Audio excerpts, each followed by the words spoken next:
Estaríamos en el tema 4 del libro, es la parte que vamos a ver, motores eléctricos, ¿vale? En este tema que tenemos nosotros en la programación vamos a ver del libro el tema 4, motores eléctricos, vamos a ver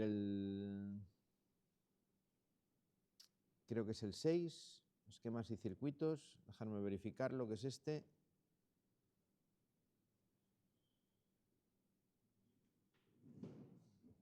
Sí, el de esquemas y circuitos básicos.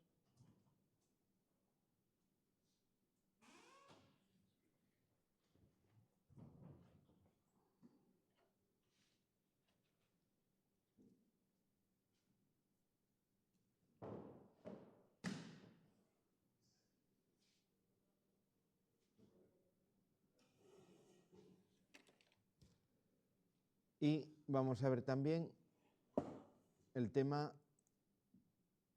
7, ¿vale? El 7 que es arranque y variación de velocidad de motores, ¿vale? Esos tres temas del libro hacen la unidad didáctica 7 que tenemos en la programación nuestra, ¿vale?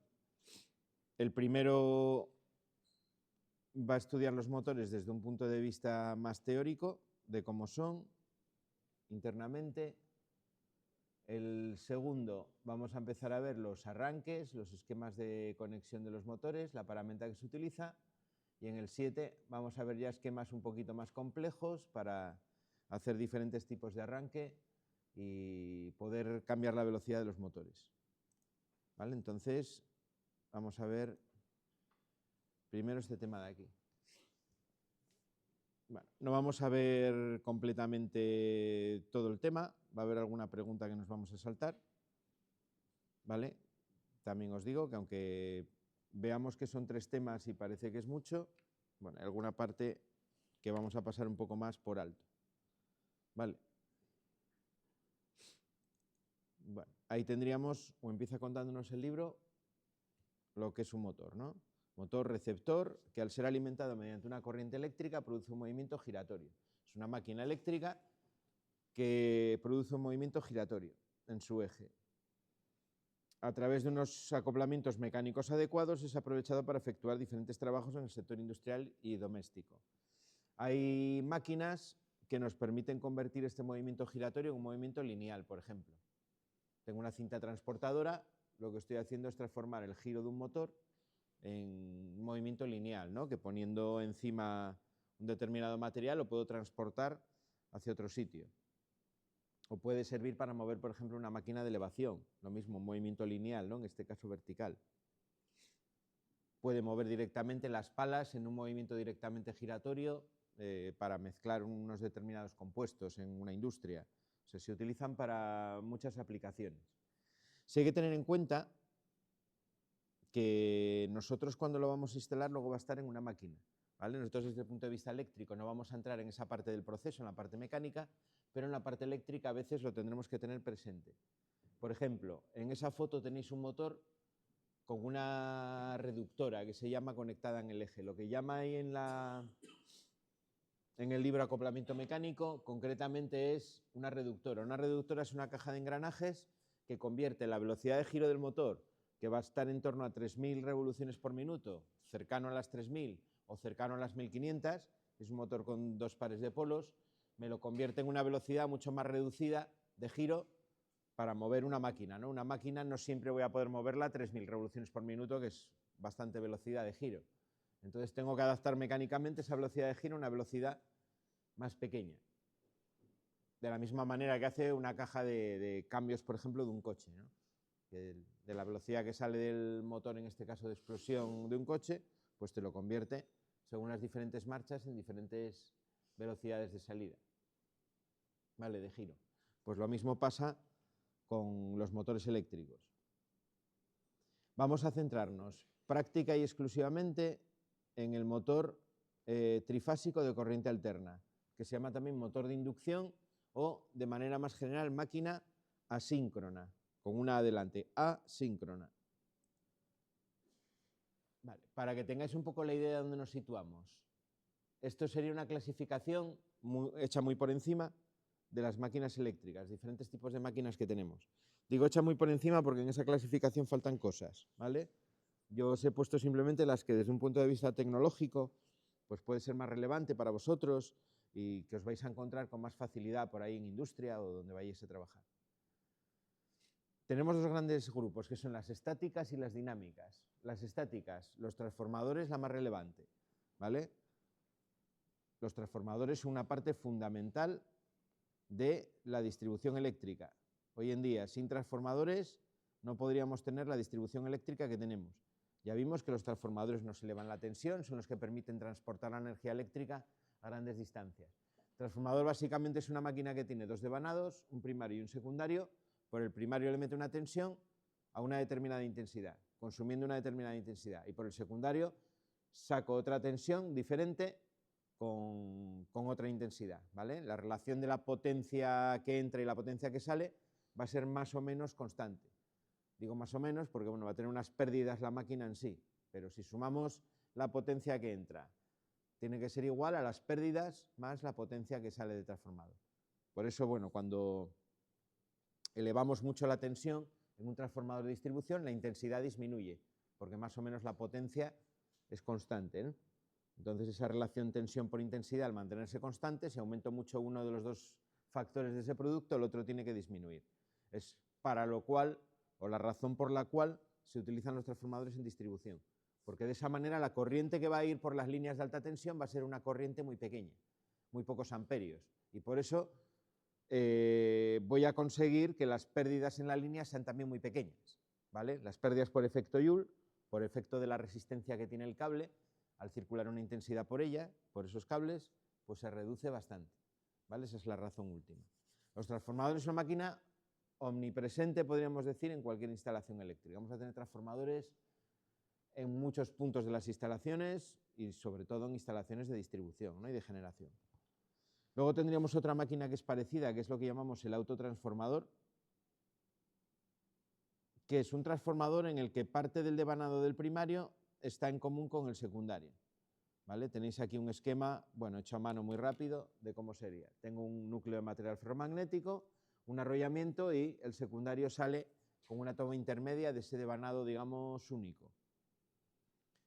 En este caso, o si en el caso del transformador la transferencia de energía es a través de un campo magnético 100%, yo magnetizo un núcleo y ese campo magnético es el que me produce la tensión en el secundario, no hay contacto eléctrico entre el circuito de entrada y el de salida, aquí sí, aquí parte de la energía se conduce entre el primario y el secundario y parte es el resultado del campo magnético que se produce dentro, ¿vale? Es una máquina que se utiliza con finalidad muy similar al transformador, para variar la tensión en un momento dado de la instalación, ¿vale? Se utiliza también, por ejemplo, en máquinas eléctricas para arrancar motores. Ahora ya no tanto, pero antiguamente se utilizaba como arrancador. Le conectabas un autotransformador que se podía regular manualmente, es decir, este cursor de aquí, esta toma intermedia era móvil, se podía ir desplazando para sacar más o menos tensión por el secundario, esto lo podías desplazar, y el operario iba girando una rueda, una rosca, ¿no? Y girando esa rosca le iba metiendo cada vez más tensión al motor y el motor iba arrancando de manera progresiva, cada vez con más tensión. Era para hacerle un arranque suave al motor, ¿vale? Por medios eléctricos. Eso se utilizaba, bueno, iba a decir bastante, se utilizaba, vamos. Se utilizaba el autotransformador junto con otros, ¿no? Algunos de los cuales veremos. Eso sería la parte de las máquinas estáticas, ¿vale? Ese primer bloque. El segundo bloque, las dinámicas, las que tienen movimiento, las que tienen alguna parte móvil, ¿vale? Hay dos grandes grupos, que son los de corriente alterna y los de corriente continua, y luego un tercer grupo que serían máquinas que en su principio de funcionamiento combinan la corriente alterna con la corriente continua. Por ejemplo, los motores que tenemos en las máquinas herramientas portátiles suelen ser motores que se llama universal. Es un motor que tiene una parte, se alimenta en corriente alterna, pero luego internamente funciona con continua. Bueno, lleva unos rectificadores, un colector de delgas y constructivamente consigue funcionar con esos dos tipos de corriente, ¿vale? A nivel industrial, el que más se utiliza hoy en día con mucha diferencia, con muchísima, ya os digo, es el motor de corriente alterna, que es el que vamos a ver nosotros, y antiguamente sí que se utilizaba mucho el motor de corriente continua, ¿vale? Pero hoy en día ya es más raro encontrar motores de corriente continua, sobre todo en instalaciones más nuevas, y yo diría que en las viejas se han ido sustituyendo también en muchos casos, ¿vale? Por motores de corriente alterna. Los motores de corriente continua se utilizaban por su facilidad para regular la velocidad. Iba relacionado con velocidad variable, ¿vale? Cuando quería variar la velocidad, utilizaba motores de corriente continua, ¿vale? Hoy en día, con la electrónica de potencia, que veremos al final del tema, con los variadores de frecuencia, yo puedo variar la velocidad en un motor de corriente alterna de manera muy sencilla. Tener en cuenta que el motor de corriente alterna, lo vamos a ver hoy un poco, tal cual está concebido, tiene una velocidad muy constante. Es una máquina que mantiene una velocidad muy constante, lo cual es una ventaja de funcionamiento. Pensar, por ejemplo, el motor accionando un ascensor. La variación de velocidad que va a haber en ese motor, se monte una persona o se monten 8 personas en el ascensor, va a ser apenas imperceptible. Eso antiguamente, cuando los arrancadores de los ascensores eran con contactores y relés y demás, estaba muy bien porque siempre había un pequeño escalón que dejaba el ascensor, ¿no? Cuando iba muy cargado, que no llegaba justo a la planta. Pero bueno, pensar que el ascensor se iba moviendo con una determinada inercia y al pulsar el final de carrera, esa inercia, o el peso en este caso, si estaba, por ejemplo, subiendo, el peso que llevaba hacía que parase antes, que se iba vacío, ¿no? Al darle la orden de parada al final de carrera. Por eso había siempre un pequeño escalón en los ascensores entre la cabina y la planta en la que te bajas, por efecto de esa inercia que llevaba y de la ligera variación de velocidad pero era muy ligero. Yo os digo que el escalón solía ser pequeño. Eso era una ventaja porque al tener una velocidad bastante constante, al no cambiar mucho la velocidad, pues bueno, no incrementabas ese pequeño escalón, ¿no?, que se hacía en los ascensores. Hoy en día ya eso no ocurre porque al estar controlados por variadores de frecuencia van a una velocidad constante y ya no hay ese problema, ya no existe, ¿vale?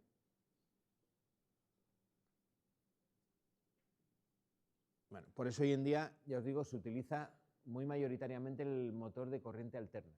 Dentro de los de corriente alterna tengo dos tipos de máquinas, principalmente. Habla de máquina porque los motores, una característica que tienen la mayoría, es que pueden funcionar como motor o como generador, ¿vale? Todo motor eléctrico es susceptible de funcionar como un alternador o como un generador, ¿de acuerdo?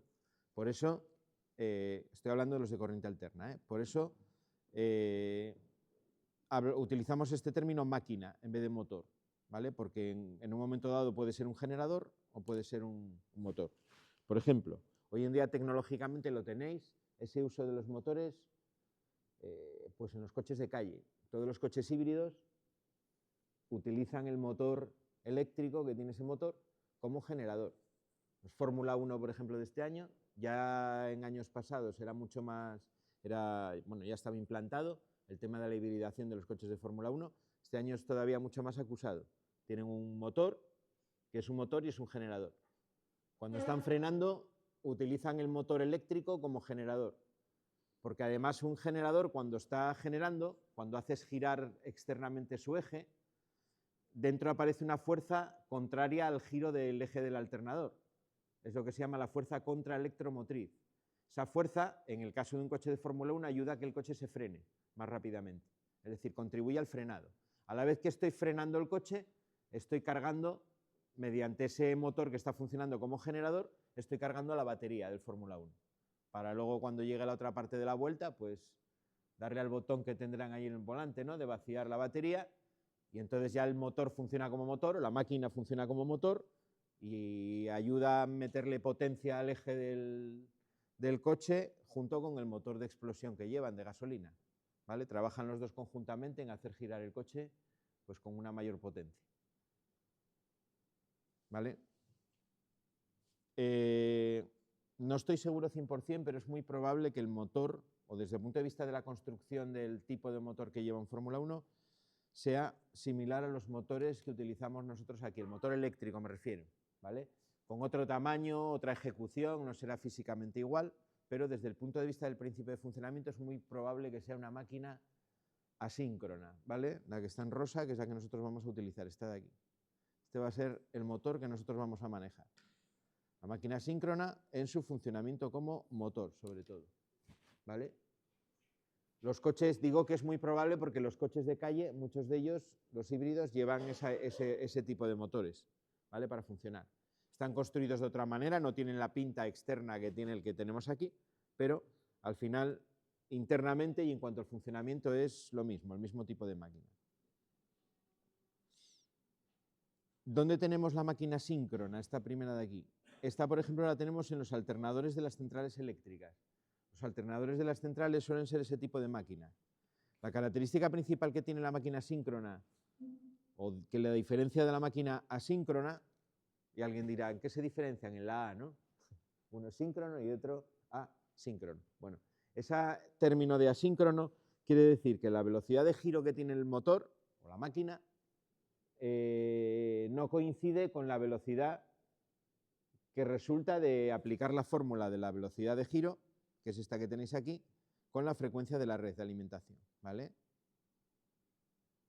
Siempre giran un poquito por detrás en velocidad. Si la velocidad de giro que me da la frecuencia de la red son 3.000 revoluciones por minuto, pues una máquina asíncrona girará 2.800 y pico revoluciones por minuto. 3-4% por debajo siempre, ¿vale? Un 3-4%.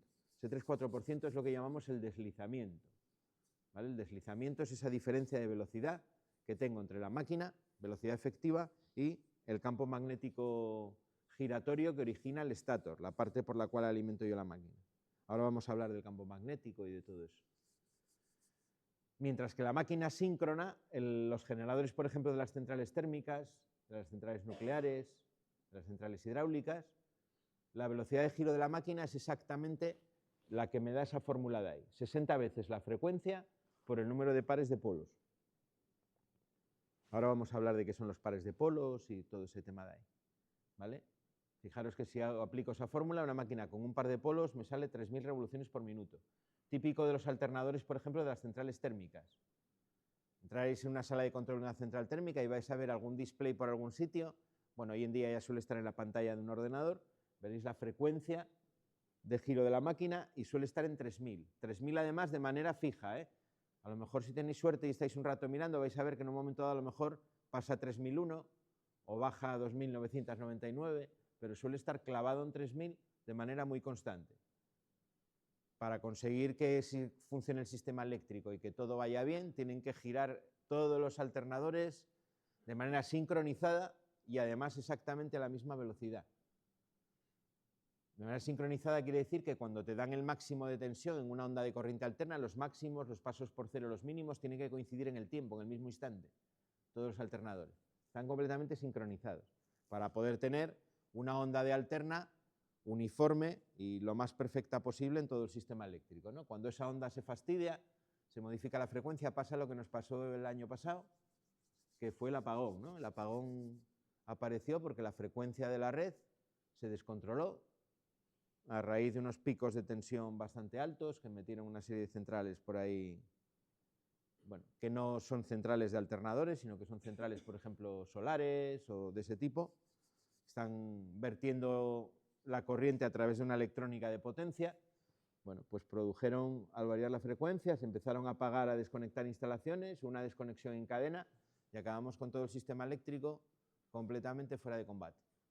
Cosa que nunca había pasado en la historia de España, que por otra parte, hasta ahora ya no lo podemos decir, pero hasta ahora teníamos uno de los sistemas eléctricos mejor construidos del mundo, de Europa desde luego, y probablemente del mundo. ¿Vale? ¿Por qué era el mejor construido? Porque es uno de los mejores construidos. Porque es una red que está muy mallada, tiene un montón de puntos de generación, la corriente siempre tiene muchos caminos alternativos para poder llegar, y eso hacía que era una red muy robusta ante fallos. Si te fallaba una central o te fallaba una subestación, tenías 1000 formas de llevar la energía desde otros sitios, con lo cual podías seguir funcionando con apagones mínimos. Hoy en día ya, pues con todo el tema de las energías estas verdes y demás, se nos ha fastidiado, ¿vale? Pero bueno, supongo que con la experiencia de esto del año pasado volverán a mantener, la clave está un poco en mantener un uso de centrales más clásicas mínimo en el sistema, Ya hace años, cuando empezaron esto de los parques eólicos y los parques solares, decían desde las compañías que tenía que haber siempre al menos un tercio de la producción eléctrica por centrales de gran inercia, centrales térmicas, centrales hidráulicas, centrales nucleares, básicamente. Son los tres tipos de central, bueno, y las de ciclo combinado de gas también funcionan de esa manera. También están dentro de ese grupo de centrales con inercia, base del sistema. Y era te lo ponían mucho como el límite, ¿no? Con un tercio íbamos muy pillados. Si era más, si era la mitad, por ejemplo, pues mucho mejor. Cuando hubo el apagón del año pasado, se bajó bastante por debajo del tercio. Y bueno, pasó lo que preveían los técnicos que iba a pasar, ¿vale? Llevaban ya además meses con unos picos de tensión y unas alteraciones en las ondas del sistema bastante considerables. Digamos que los técnicos en este caso lo vieron venir. Los responsables que tenían que tomar las decisiones, pues parece ser que no quisieron oírlo, pero... Bueno, me estoy enrollando mucho, me parece. Vamos a centrarnos entonces de todo esto en la máquina asíncrona, ¿vale? En su funcionamiento como motor. Es básicamente con lo que nosotros vamos a trabajar. Esa máquina hoy en día la vais a tener implantada en todas las industrias y en más sitios que en industrias. Por ejemplo, el portón que tenemos en un garaje de un edificio suele estar movido por ese tipo de motor, ¿vale? Entonces, vamos a estudiarlo, vamos a ver sus ventajas, sus inconvenientes, vamos a verlo desde el punto de vista del mantenimiento también. Una de las principales razones de utilizarlo es que el mantenimiento que requiere ese motor es prácticamente nulo. Lo único que tengo que hacer es un poco de limpieza y nada más. Es un motor que durará muchos años utilizándose correctamente sin ningún tipo de coste o de gasto en el que haya que incurrir en su utilización. Por eso es el motor que se ha impuesto a todos los demás. Un motor, por ejemplo, de corriente continua necesita que se sustituyan las escobillas. Es un motor que tiene un sistema de escobillas, son unas barras de grafito, pues para sacar la conexión eléctrica desde una parte móvil de la máquina y se desgastan y hay que sustituirlas bastante frecuentemente, ¿eh? Bastante frecuentemente. Los alternadores, por ejemplo, de las centrales que comentábamos antes, hay una máquina de corriente continua que es la que alimenta el campo magnético de la máquina, que se llama la excitatriz. Pues en la excitatriz tiene un montón de escobillas que la sustituyen en marcha. Por cada contacto eléctrico tiene varias, de tal manera que cuando se están gastando tienen un muelle por detrás que es la barra de grafito que la va empujando contra el contacto eléctrico giratorio, ¿no? Entonces llega el operario, ve la trampilla, saca la barra de grafito, mete otra con la máquina en funcionamiento. Al tener varios contactos, pues si quito uno no pasa nada, ¿vale? Y eso genera un coste importante, ¿no? Si tengo que estar cada poco sustituyendo escobillas, pues tengo que tener a alguien de mantenimiento que lo haga, además van a costar los repuestos, etcétera, etcétera. Un motor de corriente alterna como el que nosotros vamos a utilizar, la máquina síncrona o motor de inducción, no tiene ese problema. Vale. Venga, volvemos al libro. Aquí teníamos nuestro motor. Bueno, normalmente nos dice ahí, para controlar el funcionamiento de los motores utilizamos sistemas de automatismos. Por eso vamos a empezar a estudiar en este módulo el motor, ¿vale? Y lo vamos a emplear. En segundo, tenéis un módulo específico que se llama máquinas eléctricas, donde la máquina principal que vais a estudiar, con la que vais a trabajar y vais a hacer prácticas, va a ser con los motores de corriente alterna. Entonces aquí, digamos, en automatismos vamos a ver la introducción. Toda esta información la vais a ver a fondo en segundo, ¿vale? Con Ana, que es la profesora que lo da, que vais a trabajar mucho con variadores de frecuencia.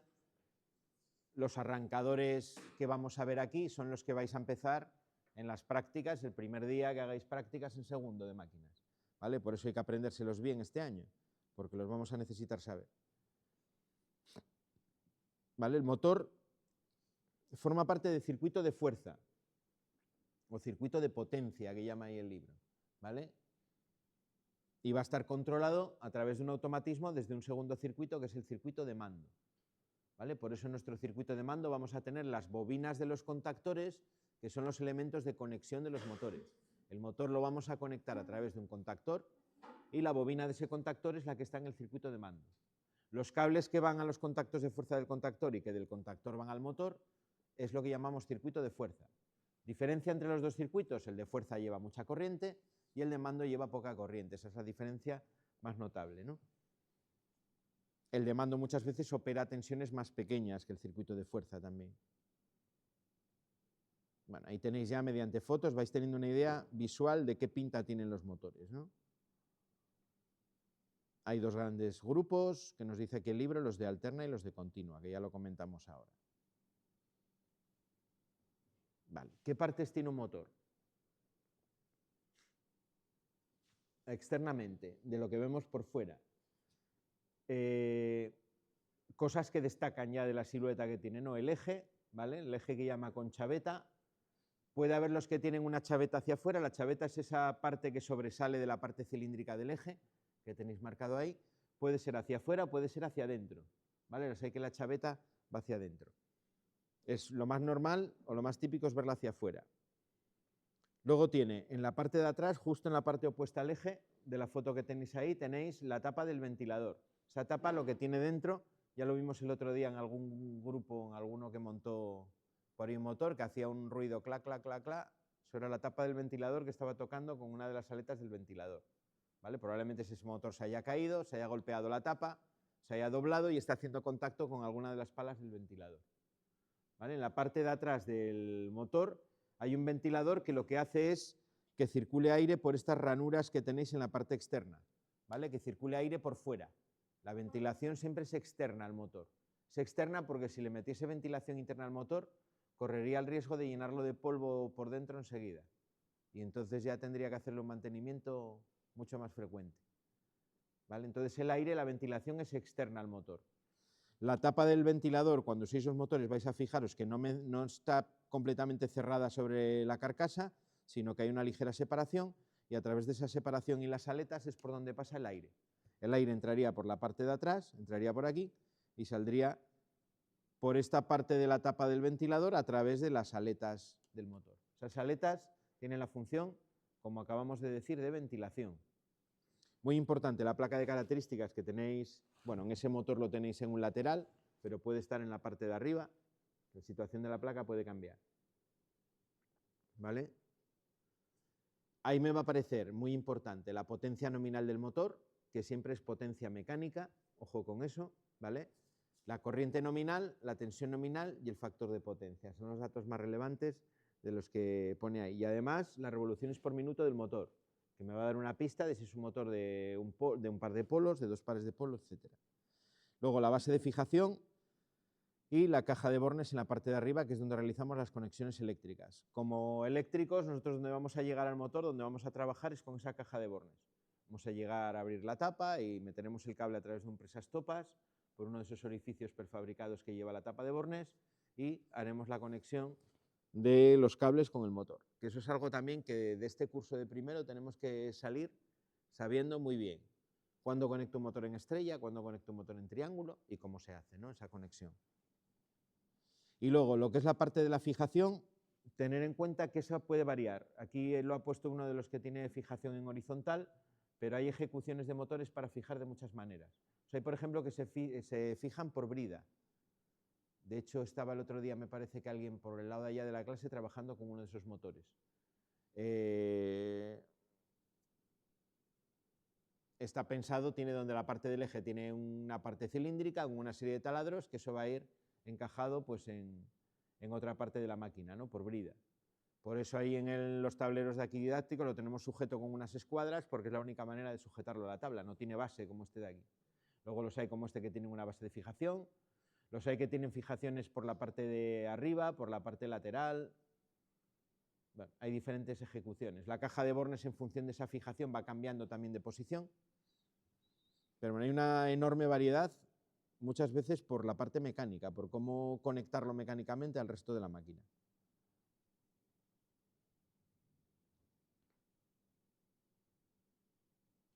¿Vale? Vamos a ver un poquito del principio de funcionamiento del motor.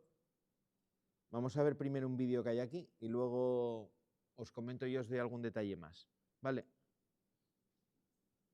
Este es el principio del funcionamiento del motor. Estamos viendo el estator de un motor asíncrono trifásico. Esa parte que estáis viendo ahí, ese cilindro, es la parte del estator, ¿vale? La parte estática de la máquina. Lo han abierto y le han sacado lo que es el rotor, la parte de atrás y la parte de delante, el eje y todo eso. Me queda la parte eléctrica externa del motor, del estator. La parte que yo alimento externamente para producir el campo magnético. Y lo que va a hacer seguramente pues va a ser meter dentro una bola de acero para que veáis cómo esa bola empieza a girar. Empieza a girar por efecto del campo magnético giratorio que se aparece en esos devanados. Pues ahora mete ahí una bola. Un poco laborioso. Vamos a subir un poco más la tensión para que la bola gire libremente. Bueno, no se ve muy allá, pero ahora la bola estaría girando dentro. ¿Vale? Bueno, se ve ahí un poco la sombra, ¿no? Tiene pinta de estar correctamente realizado. Bueno, bajamos la tensión. ¿Por qué está girando esa bola? Bueno, porque vamos a ver ahora que tal como se construye el motor, lo que hacemos es conseguir un campo magnético giratorio, como si tuviese un imán que está continuamente girando. Ese imán, ese campo magnético giratorio es el que va a arrastrar la parte del rotor, que es la parte que gira del motor, la parte móvil, y va a ir girando detrás de ese campo magnético siempre, por eso gira el motor.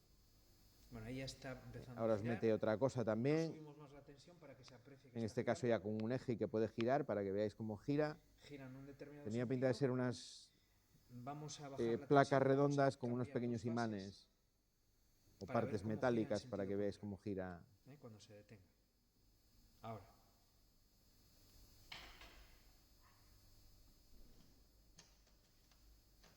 Cambia una de las dos líneas de alimentación para que veáis que ahora el giro sería al contrario.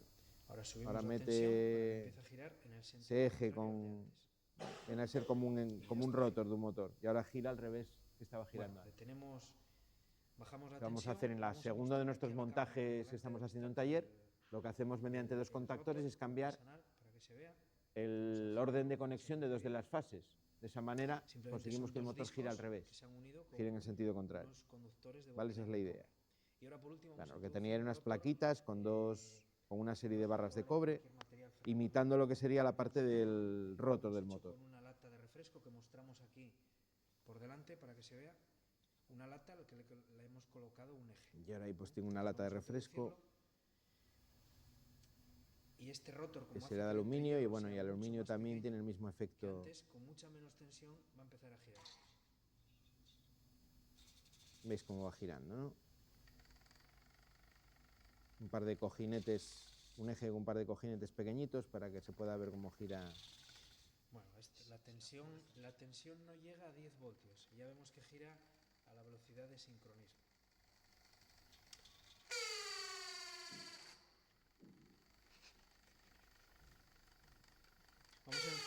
Vamos a enfocar de nuevo. Bueno, eso es el campo magnético giratorio del motor. Le di para atrás y me salí.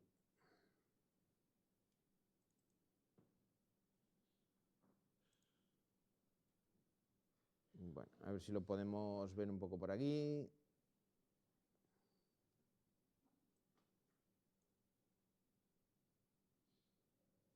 Vale, voy a contaros, a ver si podemos hacerlo de una manera rápida para que tengáis una idea de por qué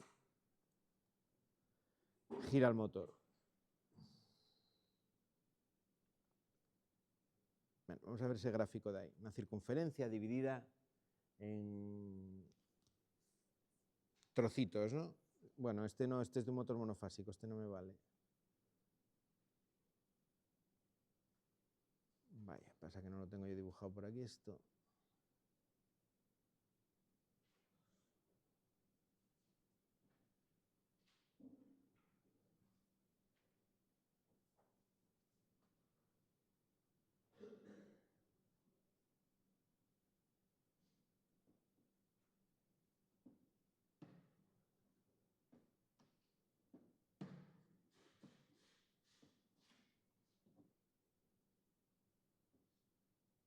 Pues no.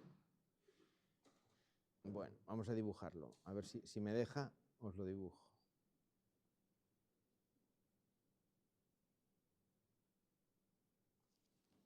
No sé a ver si me quiere dejar. Bueno, la parte eléctrica de la máquina que yo alimento, del motor, imaginaos que es un cilindro ¿vale? Y aquí lo que tengo es el circuito magnético de la máquina. Lo que tengo es una serie de ranuras internamente, ¿vale? A lo largo de todo el perímetro, donde van a ir los conductores. Aquí lo que tendré será hilos de cobre. Entran por un sitio y salen por otro, ¿no? Pues, por ejemplo, en lo que sería un motor de un par de polos, si esta es la circunferencia, como tengo 3 fases, pues divido toda la circunferencia en 6 partes, ¿no? Y entonces tendría por aquí la primera fase del motor. Imaginaos que es la primera fase, la voy a llamar a los devanados con la A. Por aquí entra una bobina y sale por aquí. La segunda entra por aquí y sale por aquí. La tercera entra por aquí y sale por aquí. Y así voy cableando, ¿no? La cuarta entraría por aquí. Por si no lo tenemos claro,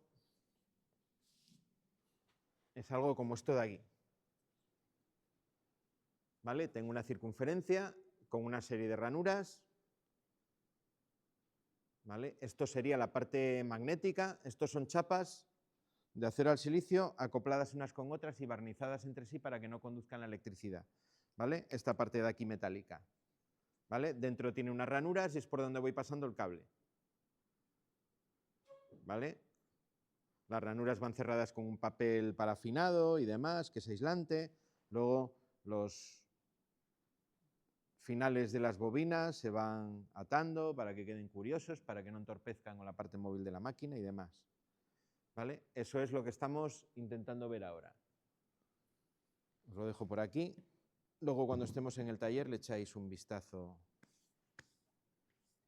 No es exactamente de este mismo tipo de motor, pero es muy parecido. ¿Vale? Entonces, toda esta zona de aquí sería la primera fase, ¿no? Normalmente se llama por una letra a la ida y con la misma letra con una coma, con el prima, a la vuelta. Esa sería la fase A. Tendría la segunda fase que empezaría lo mismo, pero por aquí. Esta sería la fase B, que ocuparía toda esta zona. Y aquí tendría el B', la vuelta.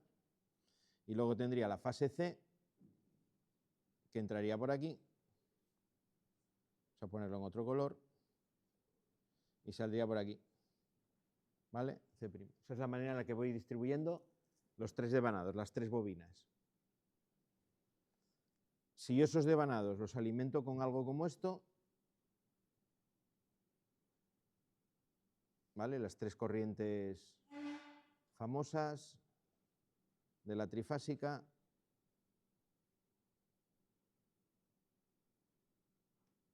Tensión 1. ¿Empezasteis ya trifásica en electrotecnia?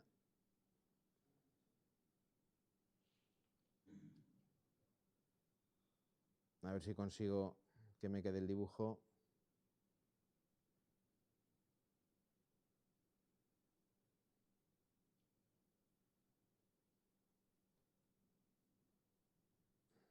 No.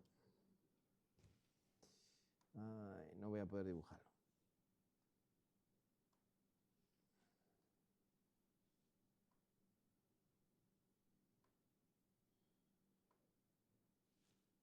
Problema aquí de velocidad del ordenador que me limita bastante.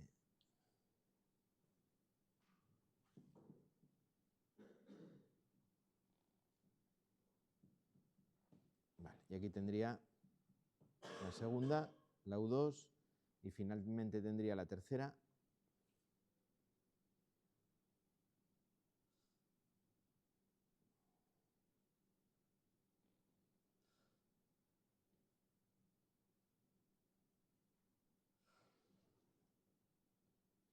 Bueno, vamos a suponer que las dibujé bien y van desfasadas 120 grados entre sí. ¿Vale? Habíamos visto ya y habíamos comentado cuando vimos el principio de funcionamiento de los relés, que si yo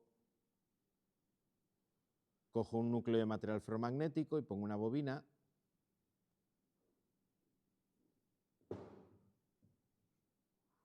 hago una serie de vueltas de hilo de cobre, ¿vale? Meto corriente por aquí. Aquí se produce un campo magnético, ¿no? Habíamos visto. ¿Vale? Por aquí tenía un polo norte, por aquí tenía un polo sur, y había una serie de líneas de campo magnético, pues muy similares a las que tenían un imán permanente. ¿Vale? Había una serie de líneas de campo que salían por el polo norte y entraban por el polo sur. Bueno, pues lo mismo pasa en esta máquina. Si yo tengo aquí una serie de bobinas, lo que voy a estar haciendo, imaginaos en la bobina A que entra la corriente, están entrando por aquí, y la corriente está saliendo por aquí. Bueno, pues lo que hago va a ser un polo norte y un polo sur. Aquí se forma como un electroimán en esa fase, ¿vale? Con una serie de líneas de campo dentro de la máquina. Esto sería en el instante, por ejemplo, que tengo el máximo aquí, de la fase 1. ¿Vale? Bueno, ¿qué pasa cuando tengo el máximo de la 2? Que ese campo magnético, donde está cambiando, es a la fase B. Ahora ese campo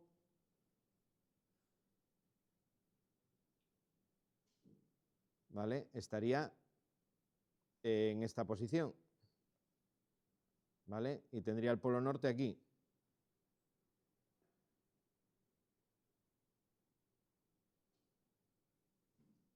Venga, y cuando tengo el máximo de la 3, pues lo mismo con la bobina C. Ahora en este caso, el campo magnético pasaría a estar más o menos en esta posición, ¿vale? Cuando tengo este máximo de aquí, de la tensión 3. Quiero decir con esto que a medida que voy alimentando el motor con esas 3 tensiones que van variando en el tiempo, el máximo del campo magnético va a ir cambiando de posición dentro de la parte esa redonda, de ese círculo del estator que tengo dentro de la máquina.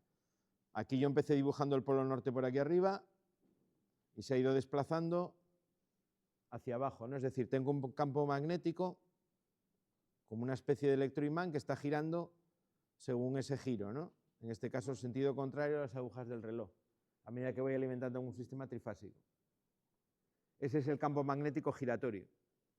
Al cablear de esa manera el estator y alimentar con 3 corrientes alternas, desfasadas 120 grados, lo que consigo dentro de la máquina es un campo magnético giratorio. Por eso gira el motor. ¿Vale? Es algo tan sencillo, tan complicado como eso de ahí. Bueno, lo he simplificado un poco el análisis, pero hasta el punto donde yo creo que lo podéis llegar a entender sin mucha dificultad. ¿Vale? Digo que he simplificado el análisis porque hay que tener en cuenta también el campo que están produciendo las otras 2 tensiones en todo instante. Entonces, al final, el campo magnético es el resultante de las 3. Pero bueno, si nos centramos en el máximo de una de ellas, es casi más fácil de entender. ¿Vale? Al final, lo que voy a tener es un campo magnético girando siempre en el entrehierro, en la parte interna de la máquina. ¿De acuerdo? Bueno, ¿qué tengo en la parte del rotor de la máquina? La parte del rotor es un tambor como este que tenéis aquí. ¿Vale? Bueno, la parte del estator era esos devanados, como ese que os enseñé. La parte del rotor son una serie de piezas cilíndricas, como si fuesen galletas, con una serie de ranuras, ¿vale? Con una serie de... Suelen ser unas ranuras más redondeadas que las otras, que se acoplan todas unas encima de otras para formar un cilindro. A ver si tengo por aquí un rotor. Otros años había uno por aquí, pero creo que lo montaron.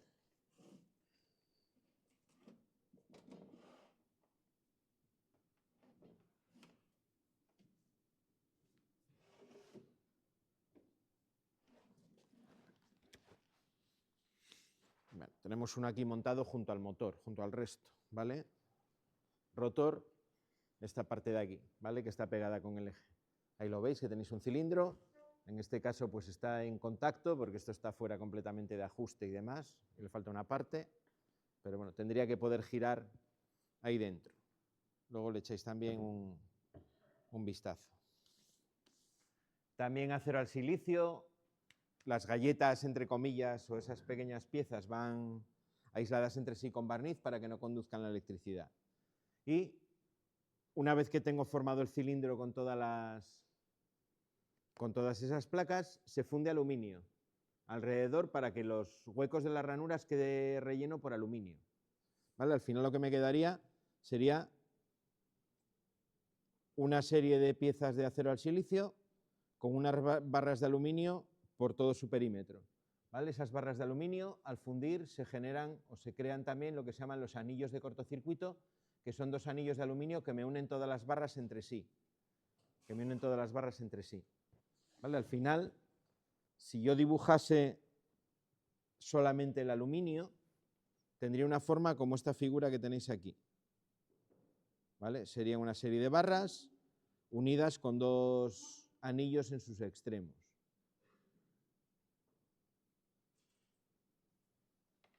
¿Vale? Por eso este tipo de rotor se llama rotor en jaula de ardilla. Si miro solo las barras serían como una jaula, como los barrotes de una jaula. Por eso se llaman jaula de ardilla. No sé por qué de ardilla concretamente, pero se llama así, en jaula de ardilla. Que es como una jaula, se ve sin mucha dificultad. La ardilla ya no sé dónde está, pero la jaula sí. ¿Vale? Las barras no van paralelas a los laterales del cilindro, sino que van ligeramente inclinadas, para favorecer el arranque de la máquina, para evitar lo que se llama el cosido electromagnético, para evitar que cuando arranque la máquina me quede la parte fija, porque queda completamente enfrentada al electroimán que tengo dentro de la máquina y no es capaz de girar. Entonces, para que gire más fácilmente, se inclinan ligeramente, de esa manera arranca con más facilidad. No necesito arrancarlo externamente, sino que arranca solo. Vale, esa sería la parte del rotor. ¿Qué pasa cuando yo tengo un campo magnético giratorio y estoy, digamos, interceptando una serie de barras conductoras? Bueno, se aplica el principio de la mano derecha, ¿no? Que llamamos, no sé si visteis algo de electromagnetismo en electrotecnia, una regla física que se ejemplifica o se muestra poniendo la mano de esta manera, ¿vale? Ponéis el pulgar hacia arriba, el dedo índice hacia enfrente, hacia adelante, y en perpendicular con el dedo índice ponéis el dedo de mandarte ahí, ¿vale? El dedo medio, ¿vale? Como si fuese un triedro, como si fuesen 3 vectores, ¿no? Que es lo que van a representar, las 3 magnitudes físicas. Ponéis en esta posición, que formen 90 grados entre sí, ¿vale? Vale, pues entonces, si aquí tengo el campo magnético, en el dedo pulgar siempre tengo la magnitud mecánica, que sería la velocidad, y en el tercer dedo tengo la magnitud eléctrica, que es la fuerza electromotriz. El principio nos dice que cuando yo someto un circuito eléctrico, un conductor, a un campo magnético variable, aparece por inducción una fuerza electromotriz, ¿vale? Aparece una fuerza electromotriz. Es el que llamamos regla de mano derecha o principio del generador. Es la razón por la cual, por ejemplo, un generador se genera fuerza electromotriz, ¿vale? ¿Cuál es el resultado para nuestro motor? Que aparecen fuerzas electromotrices aquí en las barras de la jaula de ardilla. Y como están en cortocircuito esas barras, empiezan a circular corrientes. Empiezan a circular corrientes por ahí, ¿vale? Tengo corriente eléctrica en las barras del rotor. Por efecto del campo magnético giratorio, aparecen corrientes eléctricas. Y ahí aplicamos una segunda ley física, que es la ley de Biot-Savart, que se llama también, o lo conocemos de manera más coloquial, como la regla de mano izquierda, o principio de funcionamiento del motor. Lo mismo, pongo ahora la mano izquierda, ¿vale?, en esa posición. Los 3 dedos, pulgar, índice y el medio formando 90 grados entre sí. Bueno, pues ahora voy a tener la magnitud mecánica, como antes, en el pulgar. El campo magnético en la misma posición, la inducción electromagnética en el dedo índice. Y en el tercer dedo, la magnitud eléctrica, que ahora va a ser la corriente eléctrica, la I. ¿Vale?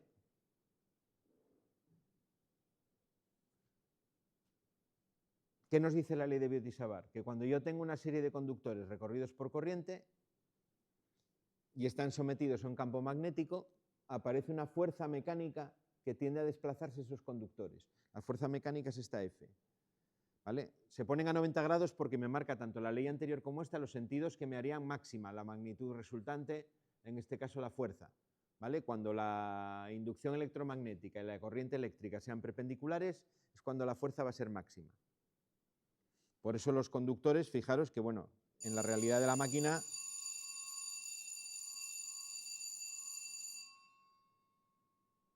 si yo pienso en el cilindro del rotor con sus barras recorridas por corriente, ¿vale? El campo magnético va a estar en perpendicular, ¿no?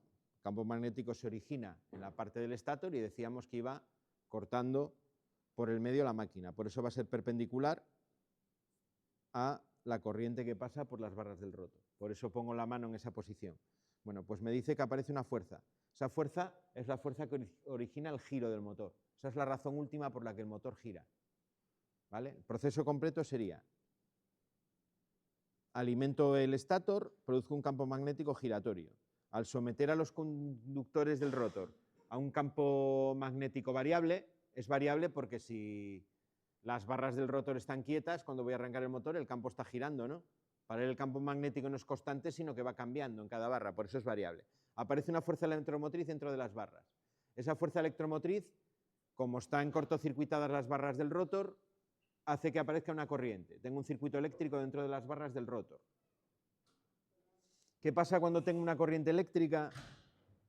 ¿Qué pasa cuando tengo una corriente eléctrica y un campo magnético? No os olvidéis que tenemos un campo magnético giratorio y ahora tengo corriente, que aparece, según la ley de Biot-Savart, una fuerza mecánica. Esa fuerza mecánica lo que va a hacer es que el motor gire. ¿Vale? Ese sería el proceso completo o el razonamiento completo de por qué gira el motor. Y ahora viene la pregunta, ¿no? La duda, ¿vale? ¿Y de dónde viene ese tema de la velocidad de sincronismo que decíamos que el motor no llega a girar a las 3.000 revoluciones por minuto? La fórmula del campo magnético que origina en el estátor sería esta de aquí. 60 por F partido del número de pares de polos. Suponiendo que tengo una máquina de un par de polos y estoy en Europa, con lo cual la frecuencia son 50 hercios, la fórmula sería esta. Velocidad de sincronismo, 3.000 revoluciones por minuto. Vale. ¿Cuál es la razón por la que no llega nunca a 3.000 revoluciones por minuto? Porque en el momento que el motor girase a 3.000 revoluciones por minuto, el campo magnético dejaría de ser variable. Imaginaos que el rotor está girando exactamente a la misma velocidad que el campo magnético del estátor. La barra vería la misma cantidad de campo magnético siempre encima de ella, cada una de las barras. Con lo cual el campo magnético pasaría para las barras del rotor a ser constante. Si el campo magnético es constante, esta ley que vimos aquí de la mano derecha ya no se cumple el principio de autoinducción. Ya no se va a inducir fuerza electromotriz. Si no se induce fuerza electromotriz, no voy a tener corriente en las barras del rotor. Y si no tengo corriente en las barras del rotor, no tengo fuerza que hace que el motor gire. Con lo cual, en el momento en el que la velocidad del motor va alcanzando la velocidad de sincronismo, el motor se empieza a frenar. ¿Vale? Llega a lo que llamamos un equilibrio dinámico, que consiste en que nunca llega a girar a la velocidad de las 3.000 revoluciones por minuto, sino que se queda un 3-4% por debajo. ¿Vale? Esa diferencia es lo que llamamos el deslizamiento. Esa diferencia es lo que llamamos el deslizamiento. Esa es la razón por la cual no llegamos nunca a las 3.000 revoluciones. Por eso le llamamos máquina asíncrona. Nunca llega a girar a la misma velocidad que el campo magnético, pero se aproxima bastante. En el momento en el que llegase o en el que está llegando, se frena. Por eso siempre se queda un poquito por detrás. La máquina, para funcionar, necesita que el campo magnético sea variable. Si gira a la misma velocidad, el campo pasa a ser constante y ya no puede girar. ¿Vale? Bueno, como idea, era un poco para justificar por qué gira el motor. Que no es magia, al final hay física dentro del funcionamiento del motor. ¿vale? Está construido para que gire de esa manera, aprovechando esos principios físicos de la autoinducción. Esto en su día fue toda una revolución. Siglo XIX, cuando se empezaron a desarrollar de manera ya seria las máquinas eléctricas, fue una revolución. Este motor en concreto, o la ejecución de este motor de inducción, está inventado por Tesla, ¿vale? Una de las grandes mentes que tuvo la ingeniería eléctrica, la ciencia, podríamos decir, en general, pero bueno, él centró su trabajo sobre todo en la electricidad y fue el que diseñó o el que concibió en su cabeza esta máquina, ¿vale? El que fue capaz de generar también energía eléctrica aprovechando esta máquina. En las cataratas del Niágara, la primera central eléctrica hidráulica que estuvo funcionando en las cataratas del Niágara la hizo o la concibió Tesla junto con el industrial, el que puso el capital para poder construirla, que fue Westinghouse, ¿vale? Fue la primera central. No la primera central, porque la primera fue en la iluminación en Nueva York, me parece, de la calle La Perla, y era mediante dinamos de corriente continua que los generaban la energía en la propia calle, en unos sótanos. Debajo de la propia calle generaban la energía para el alumbrado público. Hasta aquel momento el alumbrado en el siglo XIX solía ser con gas, había tuberías de gas que llevaban el gas a las farolas y iban con gas. Y a partir de ahí se empezó a utilizar la electricidad. Bueno, porque es mucho más seguro que el gas y bueno, podéis imaginar que con una iluminación de gas pues había sus pequeños incidentes de vez en cuando. Se ganó en seguridad y demás. ¿Qué pasa?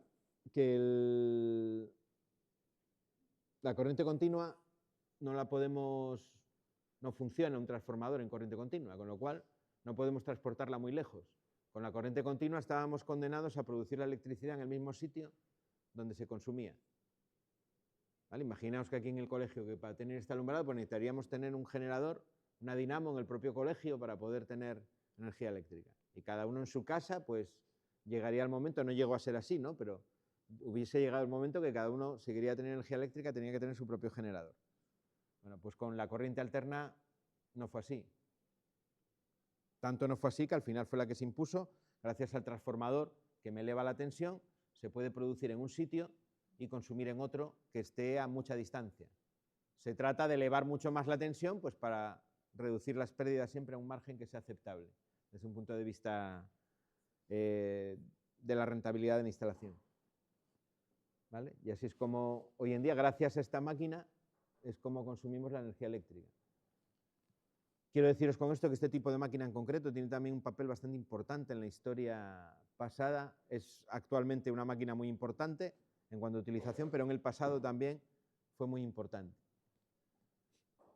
¿Vale? El tema de la alterna y de la continua, pues me parece que ya os lo contaron en inglés, no sé si fue con vosotros, que Tesla y Thomas Alva Edison tuvieron sus más y sus menos, ¿no? Por el uso de la corriente alterna, de la corriente continua. Tesla era el que había optado tecnológicamente por la corriente alterna, la consideraba mejor y bueno, por todos estos temas que comentábamos, mientras que Edison había optado por la corriente continua. Tesla en su día estuvo trabajando para Edison y bueno, parece ser que eran dos mentes bastante competentes y chocaron entre sí por todas estas diferencias de criterio. Luego Tesla se fue con Westinghouse, que fue el que puso el dinero para poder seguir con sus desarrollos y la central de las cataratas de Niágara y demás.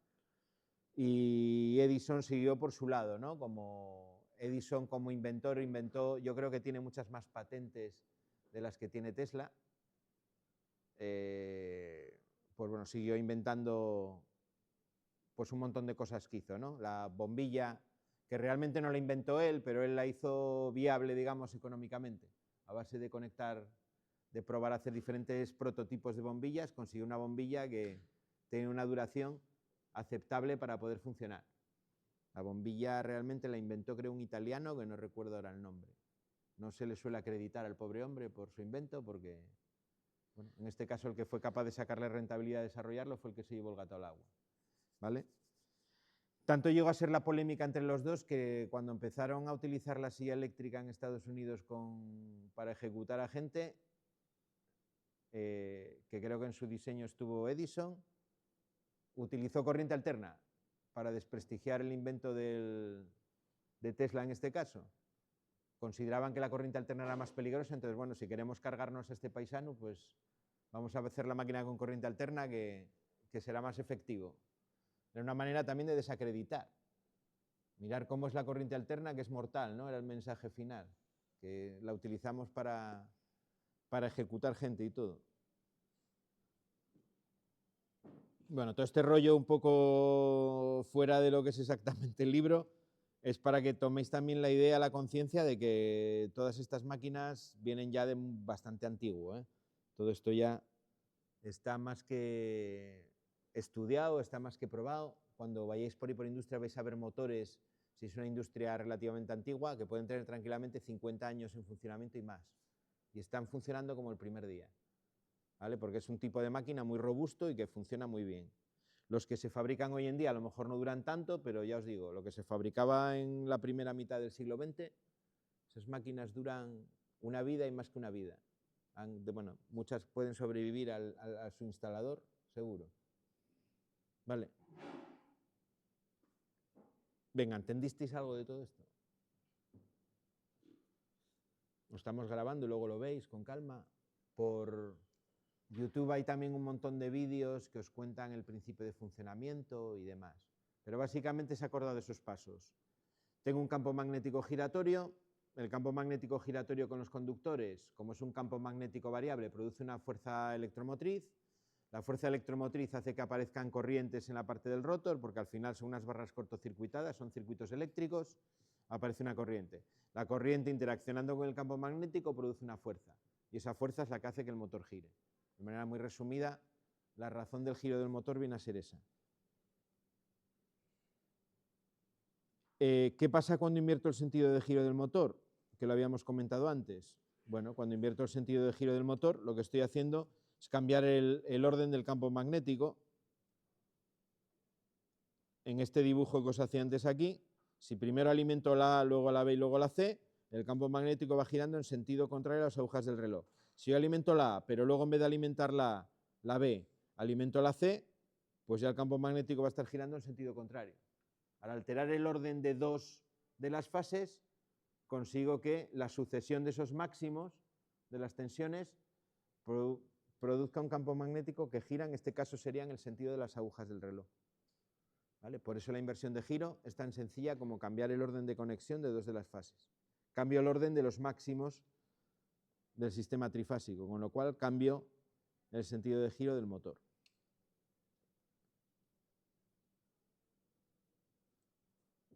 Venga, preguntas hasta aquí, dudas. Tiramos un poco más y ya lo dejamos para hacer taller, ¿vale? De este motor en concreto. El motor de corriente continua es parecido, pero no es exactamente igual. Tiene otras implicaciones. Al funcionar con corriente continua va ligeramente distinto. Este sería para el motor de inducción, que se llama también máquina síncrona o motor trifásico de corriente alterna. De esas tres maneras se van a referir, nos podemos referir a esa máquina. Los motores que tenéis ahí debajo, ¿vale? Característico de estos motores, no tienen partes móviles en contacto eléctrico, ¿vale? Sí hay un tipo de motor, hay un tipo de motor que es el que se llama el motor de rotor bobinado, que sí que tiene escobillas y es un motor como este mismo que estamos utilizando. Lo que cambia en ese motor es la parte del rotor, en vez de ser en jaula de ardilla, lo que tiene son también hilos de cobre. Entonces esos hilos de cobre están cortocircuitados por un extremo, están en conexión estrella, y por el otro extremo están sacados a 3 anillos. Esos anillos llevan una conexión externa con una escobilla. Cuando tengo motores de inducción por encima normalmente de los 20 caballos, los hay de más de 20 caballos, pero por encima de 20 caballos suelen ser ya de rotor bobinado.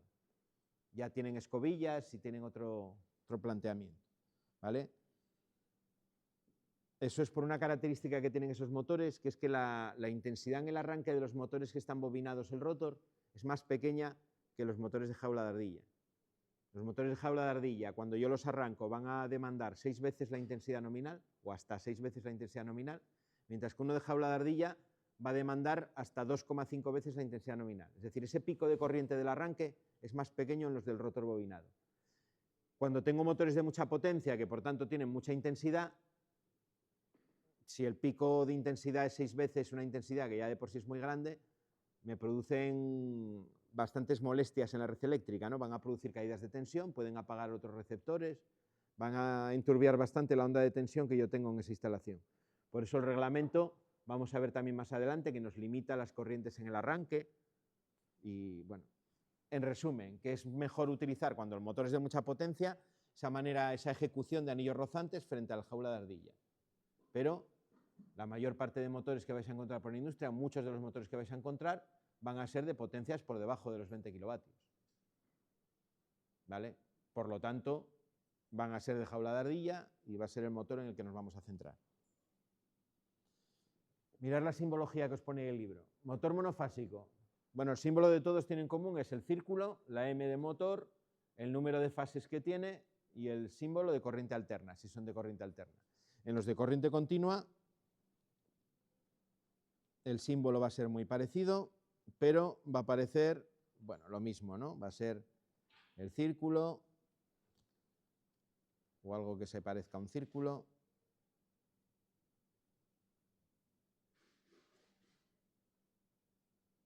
¿Vale? La M y el símbolo de corriente continua, que es la raya continua y debajo una raya discontinua. ¿Vale? Ese es el símbolo que tendremos en los motores de corriente continua. Bueno, llevan otras cosas por la construcción y demás, ¿vale? Y luego llevan aquí el devanado porque tienen una bobina que va aparte.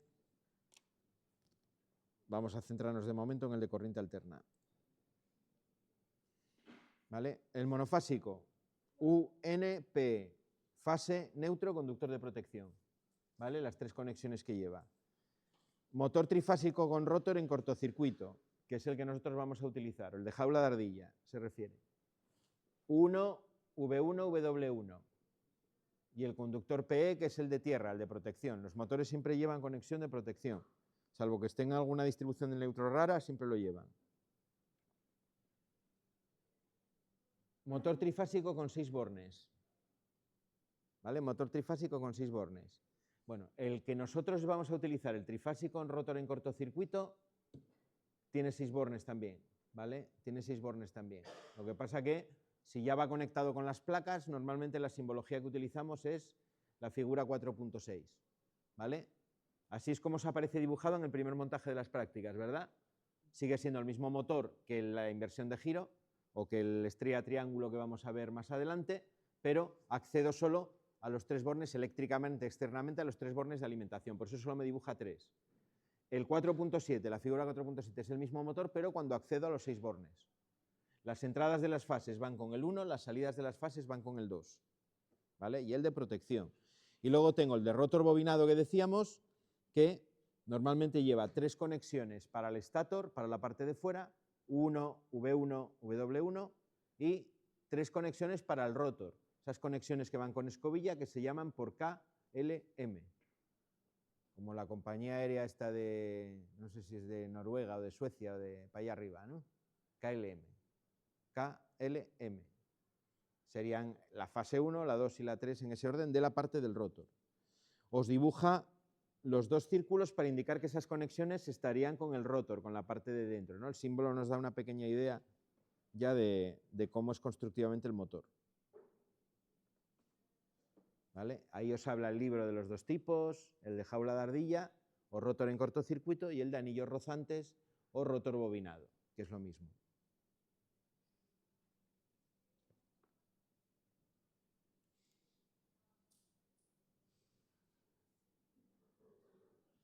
Vale, ¿cómo los ponemos? A ver, este primero de aquí, ¿cuál es?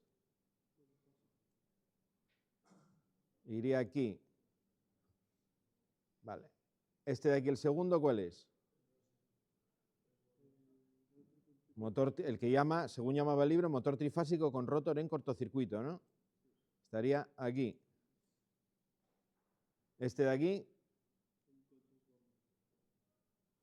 el de la derecha, motor trifásico con los 6 bornes accesibles. Y este de aquí, este, ¿no?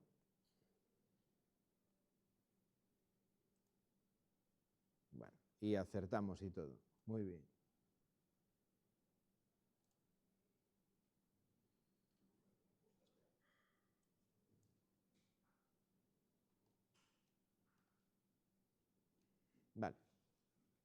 lo vamos a dejar por hoy aquí, ¿vale? Son ya las 10 menos cuarto. Tiramos ya hasta las 11 y cuarto con los montajes estos de motores, ¿vale? Tampoco quiero aburriros mucho de lunes.